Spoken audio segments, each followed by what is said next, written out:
হ্যাঁ ভাই, একদিন একটা ছেলে তার ভাই বোনের সঙ্গে মরুভূমির দিকে হাঁটতে গিয়েছিল। হঠাৎ করেই সে ছেলেটি হারিয়ে অনেকটা দূরে চলে যায়, আর সেখানে কোনো লোক না থাকায় সে প্রচন্ড ভয় পায় এবং প্যান্ট বনে মুতে ফেলে। ছেলেটির শিশু থেকেই ডায়াবেটিস হওয়ায় তার মুতের সঙ্গে অনেক সুগারের সন্ধান পায় পিঁপড়া।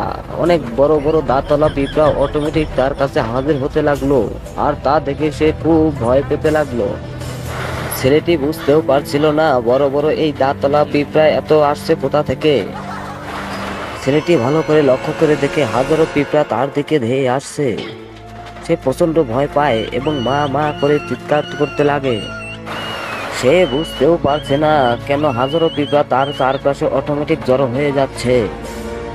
ছেলেটি পিঁপড়ার ভয়ে যতই পিছন দিকে পিছুতে থাকে, পিঁপড়াগুলো তার মুতের সাথে ততই তার দিকে ধেয়ে চলে যায়। পিঁপড়া যেন তার মুতের সাথে অমায়িক এক স্বাদ পেয়েছে। পিঁপড়ার এমন তাণ্ডব দেখে ছেলেটির আরো বেশি ভয় পেয়ে যায় এবং এই বেশি ভয় পাওয়ার কারণে একসময় তার একটি জোরে পাদ চলে আসে। ছেলেটির জোরে পাদা চাপলে সে হাঁটু গেড়ে বসে ইয়া বলে এক জোরে পাদ মারে।